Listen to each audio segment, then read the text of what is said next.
Sneed is no longer a Chief. What is the plan at quarterback with Sneed gone? The NFL made a couple of changes so far this week. Hip drop ban and a new revamped kickoff rule. All this next on Gridiron Gambit. Welcome, Chiefs Kingdom. Thanks for tuning in to this Red Kingdom Media production, bringing you raw, authentic Chiefs coverage. Make sure to like and subscribe to stay up to date on your team. Now sit back and enjoy the show.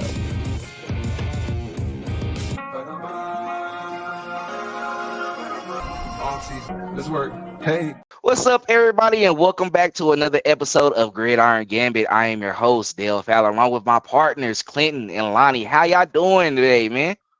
Getting by, dude. Good. Blessed.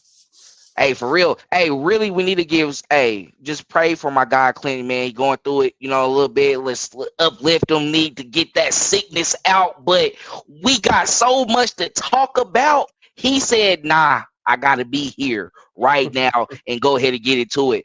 But yeah, pretty much what we're going to be getting into today, we're going to be discussing, of course, L'Jarius Sneed. He made his exit and he was traded to the Tennessee Titans, and we're going to be discussing his replacement and talk about these new NFL changes as well too. But before we get into all this, make sure you follow us on all social media platforms at Red Kingdom Media and subscribe to our YouTube channel as well. And make sure to click that notification bell. Please subscribe. We're trying to get to 100 subscribers, and the draft is coming up as well too. We're going to be doing our watch along. So if y'all can help us get up at that moment, up until that point, and we keep on pushing, that'd be great, because we definitely got big things going on the channel as well too. And also make sure to tap into our Substack as well too, where we drop a daily newsletter Monday through Friday. And also any breaking news or big things that's going on in the Chiefs Kingdom, we're going to make sure to write about it. And right now, Rodney got his draft series going on up into the NFL draft. So make sure to check out all those previous articles right there. But let's go ahead and get into it. So, L'Jarius Sneed. This is the state of the secondary right now.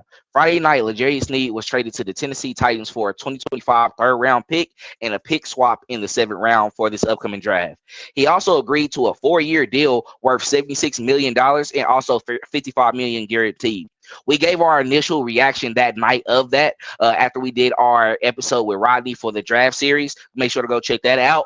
But after sitting on it for the entire weekend, how do we feel about this how do we feel about this actually happening?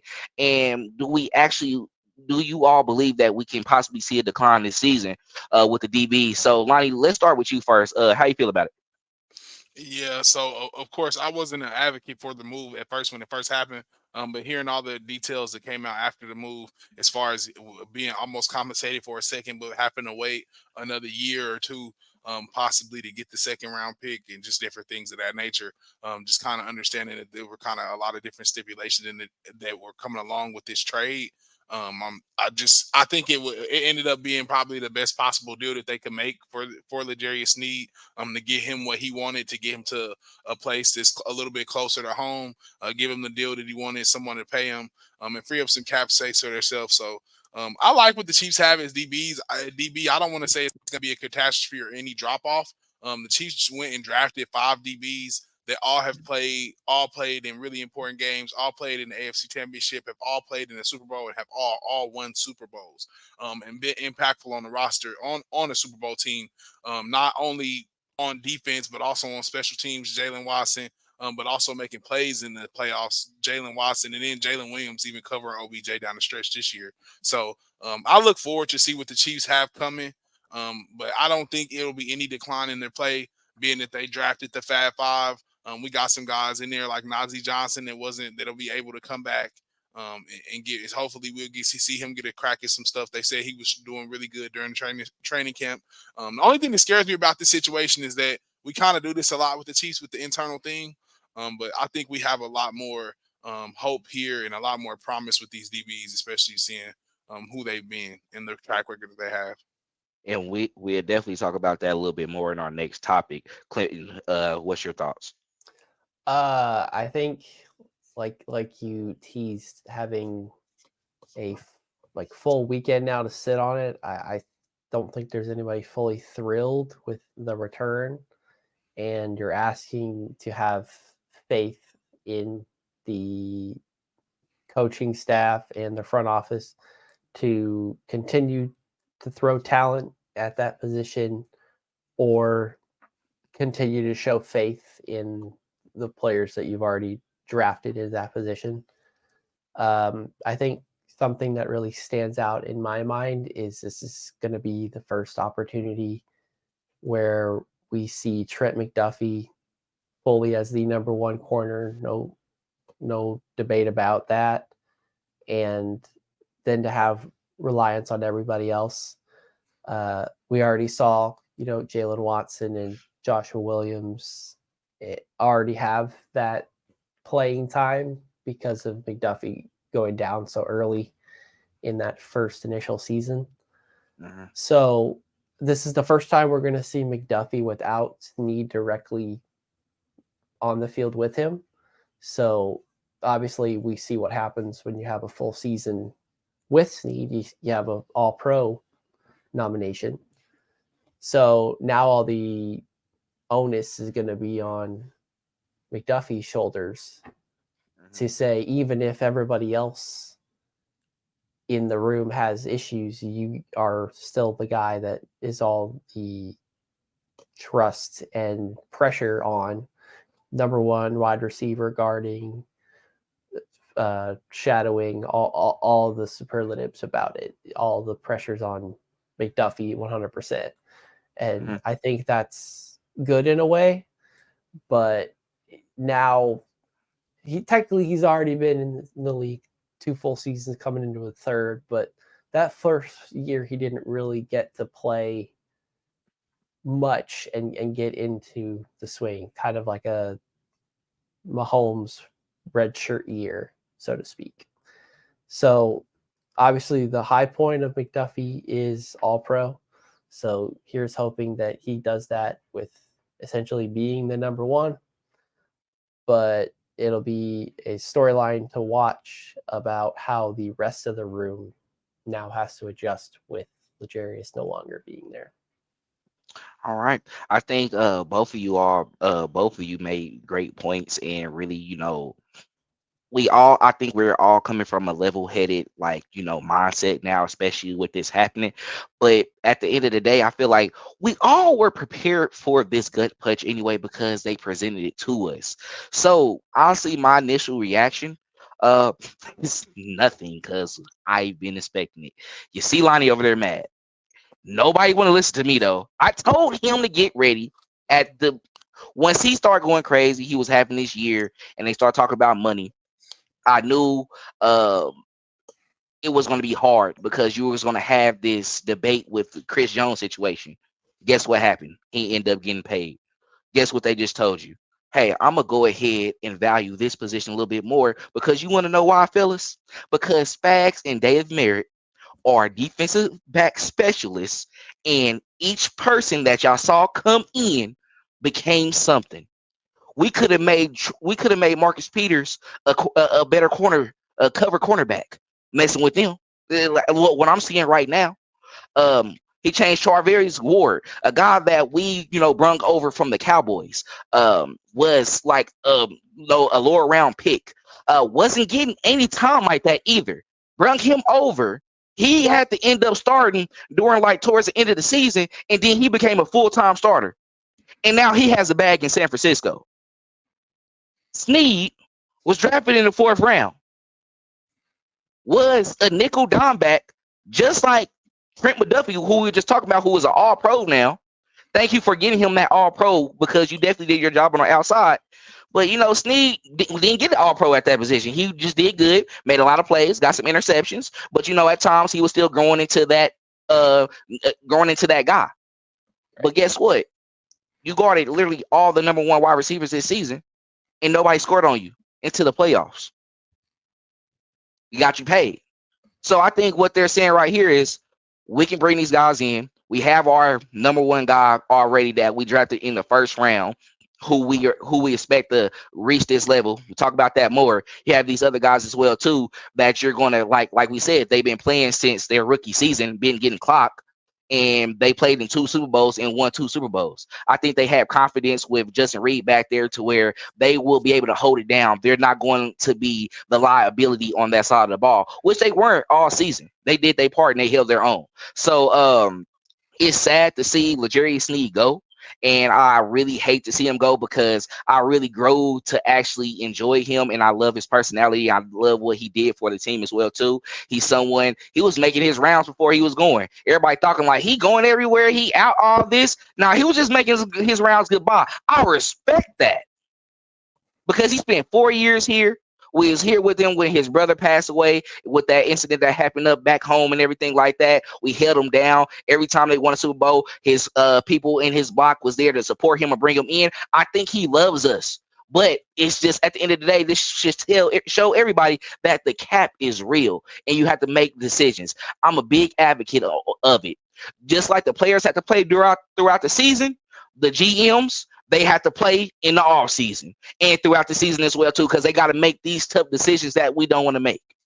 So, I'm grateful that, the Chiefs were able to still do him right and, just not try to, I don't think they were really getting anything better than that because I think that was the problem the whole time. Maybe you could have had a couple later round picks, but I was like, this team right here, they said they'd pay you and they give us a 3rd round pick in 2025. So we can go ahead and take that. You go ahead and get your money.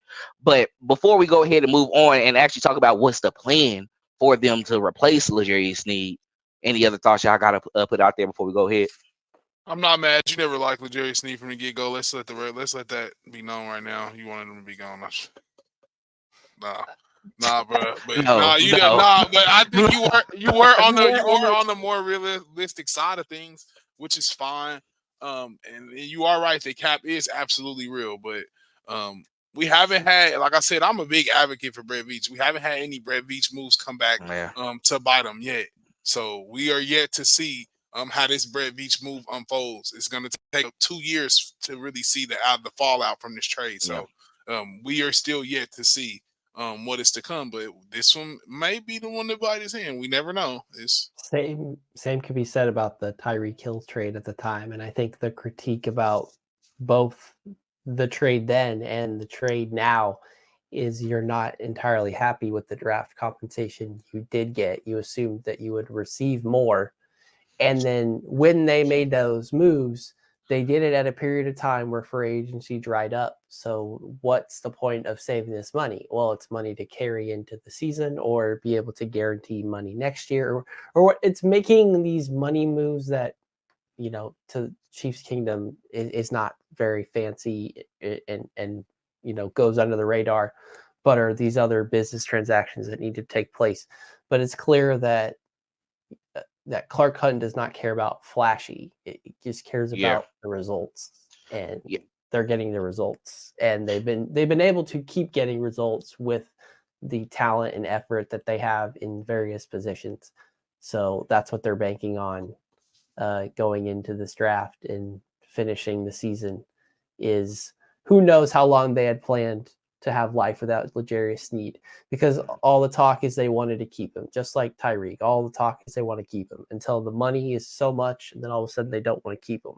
How long into the process did it take them to learn they're just not going to budge on the certain, monetary values that they hold on themselves? Yep, that's great points, like for real. And I think we have time. I think we'll probably circle back on to that as well too. But and just before that, for those who talk about Clark Hunt as well too, we can say all of that. But the Chiefs every year, always somehow the team with the fewest amount of money to spend in free agency. So he's spending this money somewhere, and I just put it out there like that. So let's go ahead and transition over to our next topic, which we're staying in the quarterback talk, just because this is a very important, situation that happened. This was our number one guy. We lost L'Jarius Sneed. So in this case, who do y'all think will be the perfect replacement for Sneed? We know that McDuffie will become the cornerback one. That's what is expected. But do you want them to go out there and get a vet like a Xavier Howard? We already saw Tre'Davious White already signed with the Rams for a 1-year deal up to $10 million. So people are not really tripping off the ACL injuries like that. It's like If you're talented, I want you. So are we fine with somebody like Xavier Howard, or do we want to make a move in the draft? And we talked about Nazeeh Johnson a little bit earlier as well too. Like, we have a lot of ways that we can go. We have some solutions. We have some options. So Clinton, let's go ahead and start with you. Okay. I think the fan idea is the players they currently have are enough and they'll just pick up all the slack. But they're probably in the same stratosphere as you, who thinks Rumikio is going to just light up the league the second he plays in the regular season. But especially the thing about cornerback play is it's so volatile, and one year can be so good and another year can just fall off a cliff.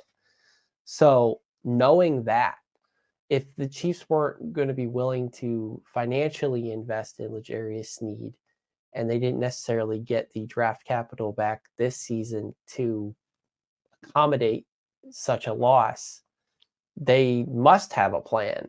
And they haven't brought anybody in, and maybe they're waiting till after the draft to finalize numbers, but it seems like they're happy with whoever they have. So I think the front office answer is Joshua Williams, because there you go, another 4th round pick, or Chamari Condor, just last year, 4th round pick, plug and play. Even though they haven't been able to prove themselves and play as much playing time as you would like them to have, knowing that they might be the ones to have to step in. But my personal hope is that there is a cornerback late in the 1st, early 2nd, mid 2nd that they like and they target, that proves that they had a plan or had guys that they were targeting to fit the scheme and roles that needed to play, and that they had a hunch that Sneed was already going to be on the way out. Because not getting the initial draft capital kind of raises that red flag that you didn't quite do enough planning around this. And eventually we're going to drop our standards a little bit, and Chiefs fans were cocky, and we're complicit. We like what we saw last year. We want that defense to be that good every year. And obviously we know it won't be as good because it's losing one of the main guys, ones that Patrick specifically mentioned as somebody they were hoping to keep, and through press conference mentioned in the same vein as Chris Jones. So it was there. But we're going to have to see. I think in my mind, there's no doubt that this draft, there is a defensive back taken in some way that is either has high expectations because of where they're selected, or absolutely none. And then all the pressure goes on the aforementioned players who've already been on this roster, but were taking a back seat because L'Jarius Sneed was in the starting role. Well, so Lonnie, before I go to you, gotta just, because I'll just go ahead and say how I feel real quick. Really, I am really with the homegrown talent, and I love what I've been seeing with the defensive backs lately. And I feel like we're okay. I don't want us to make any rash decisions, but I don't mind bringing in somebody like Xavier Howard, because I don't think it will stall out a guy like Joshua Williams that I want to step up this year anyway. Just because what happened if the Chiefs would love to have McDuffie still play his slot nickel role? I mean, his dime nickel role, to where he's been great at that. You know, he's been able to stay up with the speedy guys and put pressure on them and really stick with them. He made a couple great plays, and also he's been good on the blitz as well too, and attacking those on those quick screens, to where he's shooting like a missile and he's there immediately. So, you know, I feel like they see that and want to like still get that out of him, because I know that we picked him up as a number one pick in not number one pick, but he was our 1st round pick. But still, it's just when you see someone excel at that, level of play in that position, that what he's doing, it's like, I want him to continue doing that. And then you go out and get a guy like Xavier Howard, who held his own when he was in Miami, was one of the best corners as well too. Sometimes it changes the scenery, being around a group that is, well polished. They're led well by Steve Spagnuolo, and also just Reed, he handling it from the back end. So it's like, okay, I mean, you kind of going into the perfect situation. So we don't have to rush Joshua Williams at that point, but we can let him grow into his own, because year one, it was pretty tough for him. But in year two, he did a lot better.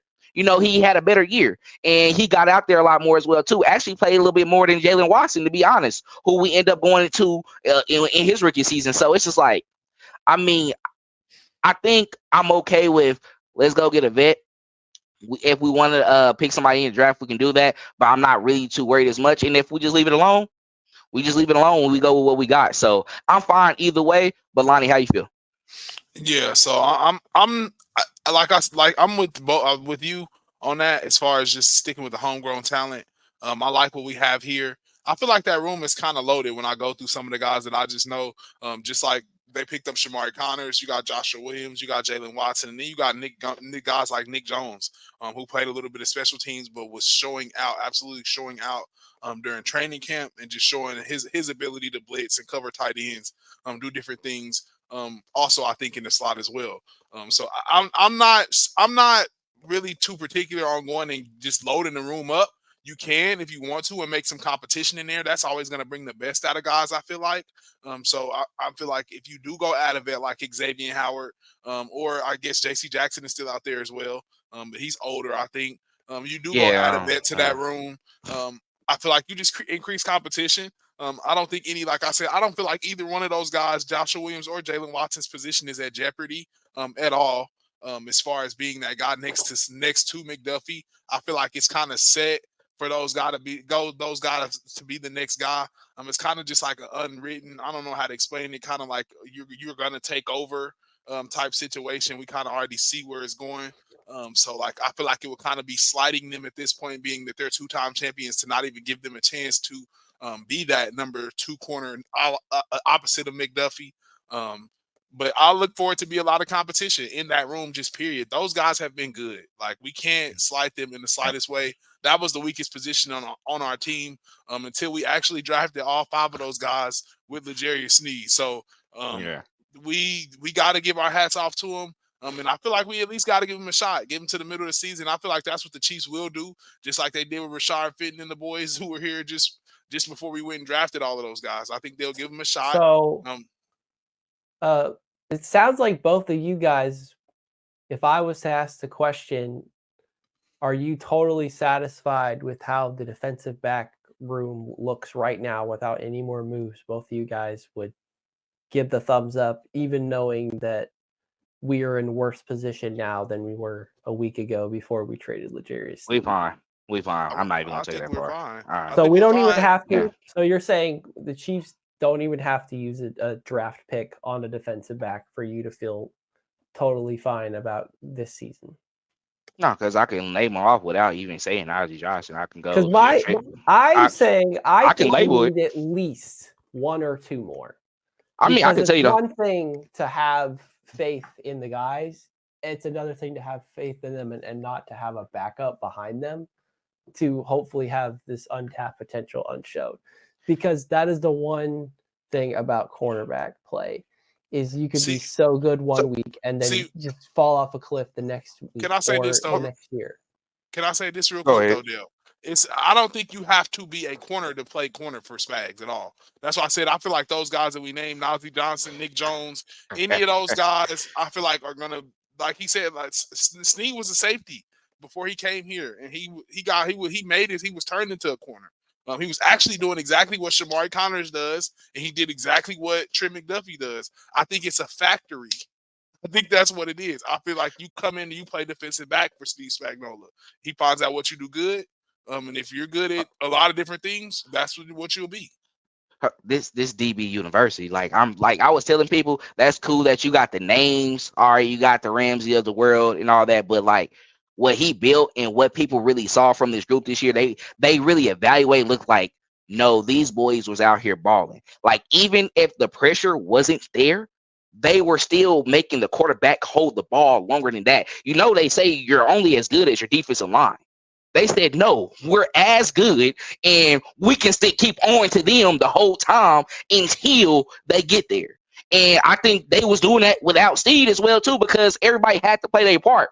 Sneed was literally on that one guy. Everybody else had to be on their guy and play their part, and they played it well. And when I go through it all, it's like, when I said, only reason I'm cool because you missing Sneed, right? But you say you go get a guy in the draft. That guy in the draft, he's not going to play immediately, so you still rocking with the guys that you got right now. So you got Trey McDuffie, and then say, okay, we got Joshua Williams, Jalen Watson. All right, back in, you have Justin Reed already. Brian Cook could be back next season. You re-signed Deion Bush, who made a big play in the AFC Championship game. Really didn't think was a special team guy. Got a pick, came in, got a pick, read it right. Like, follow what I'm saying, read it right, played it well. Special teams guy. And then Shamari Connor was already coming to his own, and they was ready for an excuse to get him. Now, Spags knew he was going to lose him. I just said, guys, right now that's the whole secondary. I'm fine. I'm okay. Now, you always need that. But Nick Jones plays special teams too. I just wanted to mention that. Nick Jones, and people hyping him. Like, but I think you're right. I think, Clinton, you just playing devil advocate of just putting it out there like, hey, we got to have this conversation because L'Jarius Sneed was a big part of that defense and of that secondary. So just losing him, I know a lot of people are frustrated. Even the casual fan to be like, what are y'all talking about? Like, y'all just lost to L'Jarius Sneed. Y'all think y'all fine? We're Chiefs geeks. We know too much about the team. So that's why we're going deep into it. But like, you make a fair point. I don't think we was really going at each other on that. It's just like, when you look at it, sometimes you got to calm down to yourself. Like, you're mad, but these guys can step up. I think they can do the job if they just play their part. And Spags is going to set you up because he's a defensive back specialist. So he's going to make sure that group taken care of everything else. But, man, before we go ahead and go into that next topic, because we got to talk about these rule changes because that's pretty big and people are irritated with it. Make sure to follow us on all social media platforms at Red Kingdom Media. Also follow us. Subscribe to our YouTube channel as well too, and make sure to click that notification bell. Also subscribe to our Substack as well too. Become a paid member. That way you can get all the exclusive content and all the special things that we do for our paid members as well too. That way you can be a part of that community. Also share your thoughts as well too. But yeah, the full shebang. But let's go ahead and jump into this next topic. Lonnie, you were ready to talk about this. You said, hey, bro, I need this one. I want to talk about this one. I was listening to Pat and the boys today. So the NFL on Monday, they approved the ban, the hip drop tackle. So do you think this was actually justified? And does this give the advantage to opposing offenses? I think it was absolutely justified. Being at the plays that they showed, this was approved at the owners' meeting unanimously. Like Pat and the boys said, anytime something is unanimous, that means it's a resounding yes from everyone in the room that this is something that should be changed. This was, I think, years in the making, coming. And I just wanted to say, I don't think it'll be enforced like there's we're thinking it'll be enforced like the pass interference review or all that other stuff was. They're saying more of, hey, you do this and then you see player X has been fined because he has performed a hip drop tackle here during this situation. So it won't be all you hear is 15 yards to end the game because of this. No, it's more just going to be just like the helmet to helmet collisions. Sometimes they don't always get called, but they're looked at a later date, and then you get fined for it. So I think it's more of just a rule that'll be enforced on the players in that manner. I think that's how Pat and the Bills GM talked about it when they were on the show, just as if it would just be, it's going to be enforced as if it was like the helmet to helmet rule. So I would like it. It just makes the game safer. Especially we have boys, Dale, you have a boy, I have a boy myself. Being the player in the game, nobody likes to see people get their legs snapped. This is the one way to get your legs snapped. Get an ankle broken, any of that different stuff. And we don't like seeing that in sports. We want to keep the game safe. So I think it was best for the game. All right. Clinton, how you feel? Personally, it just comes down to controversy. This was the particular act on the football field that caused injuries. And so therefore that was the one that gets targeted this time around. Chiefs fans are all familiar with doing something to a NFL player and having the rules changed afterwards because of it. Ask Tom Brady how he feels in 2008 and about how it was that we saved the league by protecting quarterbacks from their legs. And then we corrected it by making sure we can't go after their head. So we're minimizing the space on which you can't hit a quarterback. The NFL would very much prefer that a rusher gets to the quarterback and he Brett Favre's himself, just falls straight on the ground. He is a dummy, and there's no weight to him. Doesn't try to fight away. Doesn't try to make a play. No, just for the sake of safety.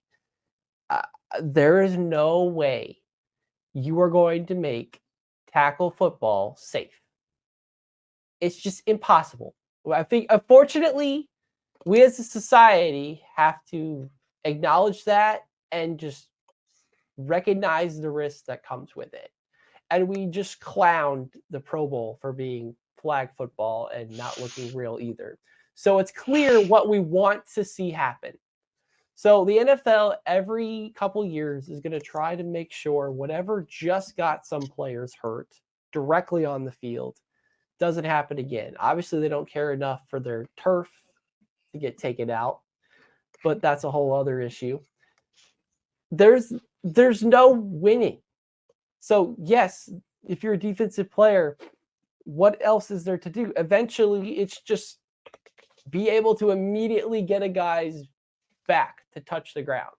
Like, however that happens, if we're going to learn how to tackle in this new weird way, or tackling is just going to be completely removed. We're going to talk about the other rule change that was big that people are going to see more of. And I watched it happen in the XFL. So I saw that it didn't produce much, but at least it made a couple 5-10 more seconds happen after a kickoff.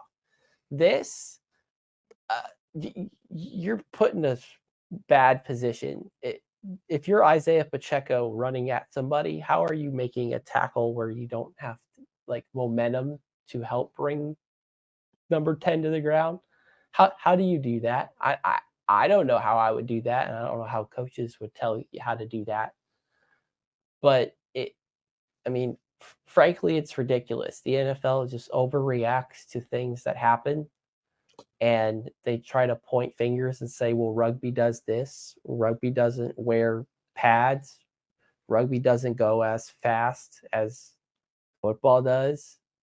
So the NFL, if they want to be around in 20, 30 years, they really need to figure out how to get the best of both worlds and actually have legitimate safety and appear this game still has violence and aggression and all the stuff that people still like about it. But you're either going to ban tackling altogether, and it looks like flag football, which takes all of the parts of it that we find fascinating, or it just goes away, because eventually some player is going to get hurt in every predicament where the NFL immediately is reactionary and says, well, you can't do that. And then it's like, okay, well, what else is there to do? Yeah. Honestly, you said everything I wanted to say. To be honest, for real, I think it's what everybody's saying. I understand that we want to make it safe, but at the end of the day, you signed up to play football. You know what it's about. I feel like it's just like when the boxers box or when the UFC fighters fight. They have, they are getting hit in the head all the time, having these concussions. I mean, we saw what it turns a Mike Tyson into. Now he's doing well. I'm just saying, but we be making fun about him, and he lived with it, and he know what it's about, and they still got the sport going on today. And I feel like with football, Richard Sherman he made a great point. You got a Derrick Henry running to you and get into the second level, and I am 200 pounds, bro. And he gets past me. I mean, I'm a grown man still. I play football. I lift weights as well too. But this is a freak. Once he gets over me, he trusts me. I mean, it's cool, but I'm still kind of hanging on him.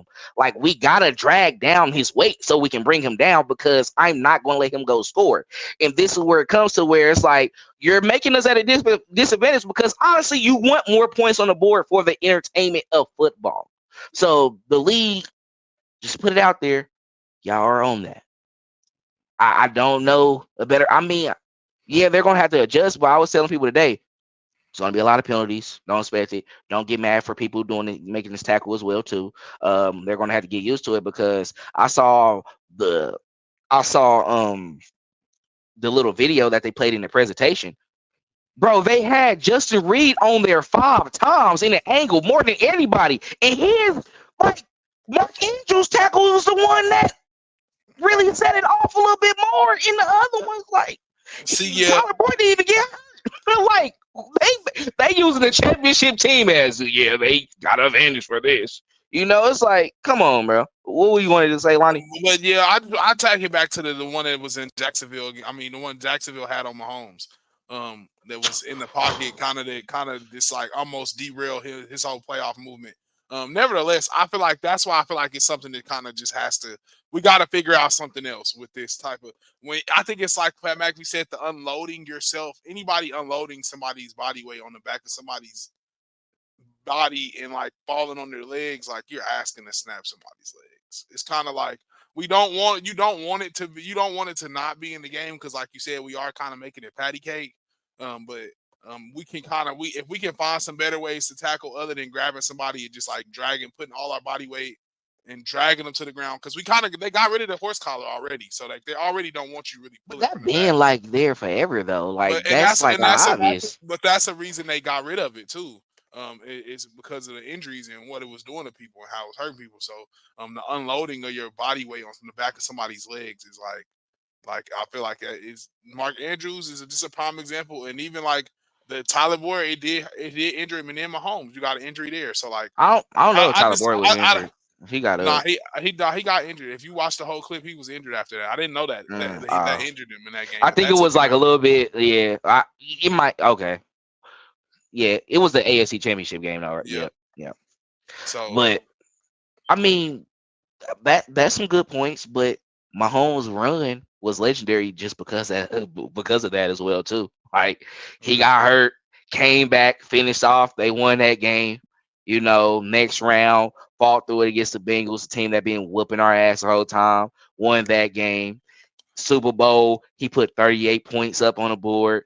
Guess what he did? He had one of the longest runs in that game, limping. It's like he knew what came with it. Even on some of the hits that he had that we weren't like, it was like, all right, it's a game. Like he's always been the guy to get up and be like, hey, good tackle. Like, it is what it is.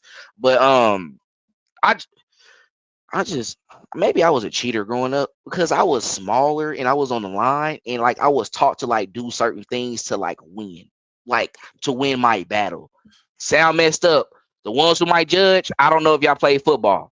That's all I'm gonna say.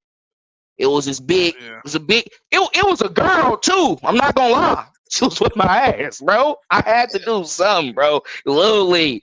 And my daddy told me what's up. I'm just saying, but it's just I feel like people are already irritated with it being soft. Like Clayton said, you were just crying about the Pro Bowl. You were just crying about the Pro Bowl being like weak and everything like that. I'm telling you, y'all shifting it to the point to where it's going to be flagged. And we're going to be very upset. And we don't want that. Anything y'all want to add before we move on? Because I think this was like really just keep it, you can make it. I don't know, do whatever you can, but don't make it patty cake. I got to do something. Find a healthy medium. Right. So to finish off the show, let's go ahead and talk about it. So we had that revamped XFL kickoff rule that was improved. So the owner's been very busy this week. They've been improving a lot. Like I'm seeing like left, right, like this was approved. This was approved. They have the full plan out there for those who actually want to know more about it. I think Ari Mirov as well has somebody on there who pretty much made it simplified for everybody, just to tell y'all if y'all want to see that as well too. But the NFL basically approved it. like both of y'all, do y'all think this kickoff is going to actually be more entertaining for the NFL? I guess I go ahead and start so I can get into y'all. Um, it might. I don't know. Like how it looked, I saw the examples that they use and how it would look. Adam Schefter posted it. I mean, it wasn't really a big return, but I guess it's going to help protect the safety of the players as well too. But I think it does give that player the advantage. I think if it's in the landing zone, they got to return, right? They have to Yeah. return it. Oh, so So you're going to Well, force no. it? Yeah. Well, Hold on.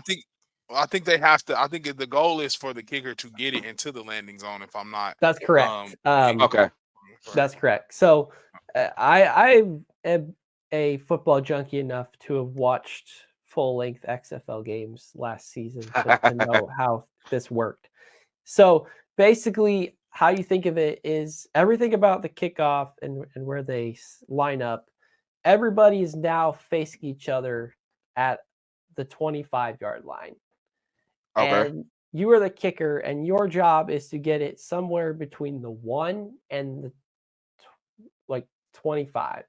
So Okay. just before the back of the end zone and just in front of it, you're trying to hit it on the other side of your kickoff team. So Okay. basically just however far away from that. And if the kicker gets it in the back of the end zone, it's a penalty, which would force that the kicking team to move closer. So basically, when you watch, it does not look like a lot of stuff is happening because it's just what it looks like if two guys engage on a block on a running play, for instance. Nobody gets very far, and I really can't see a whole lot, but there was at least an instance of a guy scoring from that kickoff. So Okay. we'll see if it's possible now that you have better athletes in the NFL. But the idea is instead of crunching into each other, maybe if you get the right blocking scheme and your guy is fast enough and hits just the right angle, you might be able to escape and get around. So maybe this gives Dave Tobe a chance to play with his lineups a little bit and figure out how he could hit that edge and accelerate the fastest based on who he's got. He can have a little bit more fun. Okay. Yeah, As a coach. I was taking it as I don't think they're starting at the 25. I think because it's Pat McAfee's word that for Pat McAfee's words, that's Mickey Mouse. He wasn't. He said the rule that they were trying to introduce was kind of babyish, and it was really a special teams practice rule that the XFL is using. Is what they do in practice, I guess, in the NFL for special teams. That's how they practice special teams. And he was like, he doesn't think that that's a good way to even try and be a good example for special teams for the NFL. He thought they were trying to make special teams go extinct. So I think they moved it. They're not going to start at 25. Not going to be like really close to each other. They're still going to get a little bit of a running start. This saves what everyone didn't like about the rule change last year, where you just are taking a knee at the 20-yard line because you just want to get it at the 25. Now at this point, you can be rewarded enough to take it really far or score, but about 25-yard line is what it's like averages out to because that's about where everyone's still lining up. If you're like the defensive side of that kickoff, you're making sure that you're holding the edge now, right? Instead of holding a block or getting around or holding a spot, you're saying, I'm on this line of the 25-yard line and I'm here and I make sure nobody moves me from my spot. So if he has to get to me, I'm the one that pushes them out there. So it's encouraging returns because it's forcing returns instead of saying you take it over here because it's easier to kneel it and start the drive. Now you have to take it. Maybe you have to take it at the 5-yard line because that's how far I kicked it. Maybe you get it at the 24 and you don't have that far to go around everybody. Who knows? That's the thing about a kickoff is they want it to be exciting and who knows what could happen. Everyone knew what was happening in an NFL kickoff. They were going to unless they got it past and it was a terrible kick, there was no excuse to take the ball out. And he even said that Dave Tobe was going to not do it. But even Dave Tobe had us taking these over and over again. So yeah. So I was gonna say the ball.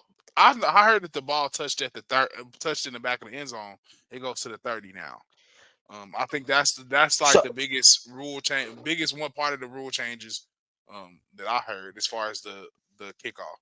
and that's why I was on the ask. So that's why you basically said it's a penalty, like a 5-yard penalty, because typically it'd be stopped at the 25, but they're gonna push you to the 30 this time. Yeah, that's right. Yeah, it's basically a gamble. Can you get them earlier or punish you and you? That might be. Pat McAfee said he just thinks people gonna just kick it out the back of the end zone. Who cares about what's the difference between the 25 and the 30? It's not a big difference. He said that's my argument. He said they were gonna do it to the 35, but he was like the 35 is too much of a difference that you're enticing people to do it now. Like, but the 25 and the 30 really not that big of a difference. He said he still thinks people are just gonna kick it out the back of the end zone. Because who cares? No, but see, that was going to be my thing, because I mean, we can still say they are. I think maybe to start off the season, especially where it's like, okay, we still gonna do our thing because maybe we don't want to have a chance of a return, right? You can start at the 30, but I think when it comes to playoffs, every yard matters. So it's like, say this game been going back and forth, right? Offensively, it's popping. This is winner go all. So, say it's to the point now where it's like, all right, you're going against the Kansas City Chiefs. You got Patrick Mahomes, who can do anything on that offensive side of the ball. All right, really, I would want you to start at the 25 more than the 30, because you know how they was in rhythm, like especially in that Super Bowl. It's like, I really don't. Push them back as far as we can, because I'm all about, for some reason, I'm weird, and I'm about those percentages as well too. It's like, all right, the more yards I give them, the more chance where they can take, where they can feel like more empowered to do something, opposed to where, okay, I'm starting at 25, they get the first couple first downs, but maybe I can get it together a little bit quicker. Maybe I can get a couple more stops. So it's like little stuff like that. I know it seems small, but I think it might. Another thing that adds on to that, I think, to me, is it almost forces time ticks off after a kickoff. It's no longer a kickoff happened and the clock is exactly the same.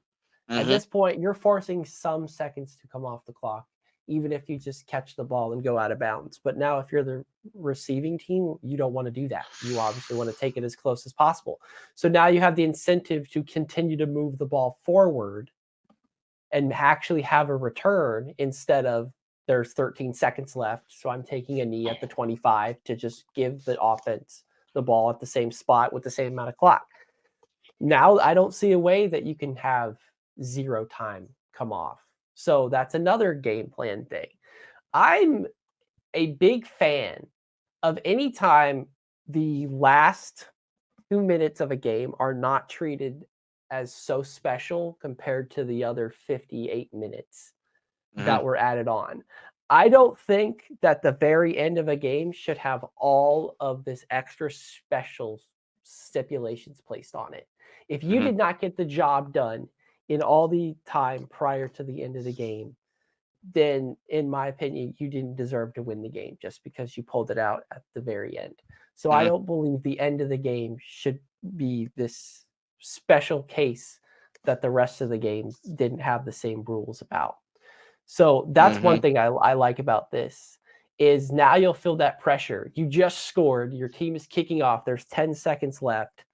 Maybe you can try to kick even more time off the clock instead of, well, they're going to get the ball right away. So, because like if the kicker kicking the landing zone, they have to return it, right? It's no fair catch. No, you got to get it and run, right? So there's two ways. Basically, if the kicking team gets it in the end zone and out the back of the end zone, and the team made no effort to go after it, then you're starting at the 35-yard line. 35? 35. Bro, that's a difference.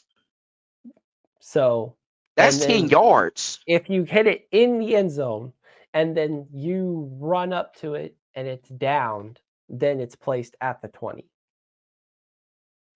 Okay. We gotta see how it goes, bro. I can't wait to I'm really gonna watch this. I'm really gonna watch the Hall of Fame game now because I gotta see what it's talking about. Like, but we got the XFL and everything coming up again, so we can see what they're really gonna be doing as well and see how it But goes. So But what they're trying to do is trying to stop people from finding a loophole in it. But every team will find a loophole and figure out what they're going that's to their do job. Yeah. to. So we just haven't found a loophole yet. There is a loophole in this, and they will figure it out. It's interesting because they don't know right now, but I do like it. It's forcing it. It's like those last little seconds, like instead of you doing it, like it's gonna make the kicker have to really try to do something. Like I'm gonna have to really try to get it in this mug, or I'm really gonna kick it out. And their skill set comes into play as well too. Like how great of a kicker you are. Can you place it? So I think it makes the element of the game for them a little bit more interesting. And it's gonna be like, hey, you worth this because you can do these certain things that we're trying to do. But we really went over on this. I'm okay with it because I didn't know we was gonna get this much interaction out of this. Like for real, it's like this is how some of these rule changes, how tedious they can be. Where it's like, oh, it can do a little bit too much of this, or it may be we don't really feel it that much. But anything else y'all want to add before we go ahead and close it out? I'm good. Let's see what we get. Let's see what we get. So just remember, follow us on all our social media platforms at Red Kingdom Media, and also subscribe to our YouTube channel as well too. We're trying to get to 100 subscribers. Everybody, go ahead and show us some love. Tap in with us. Go follow us on our social media pages as well too. That way we can interact with you all when you're talking to us. We definitely be on Twitter, well, X a lot, and also we like to post a lot of things on Facebook as well too. So just make sure to show us some love. Also subscribe to our Substack as well too, because we're trying to get more subscribers over there. We got our daily newsletter that goes on Monday through Friday. Also, we got our other articles that we post on there as well too. And become a paid subscriber. Support the channel if you can, please. But we definitely have fun.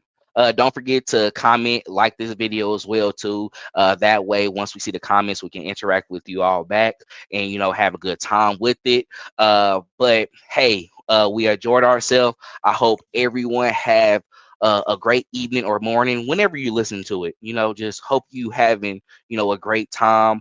We appreciate you all supporting us, and we want to talk to you on the next episode.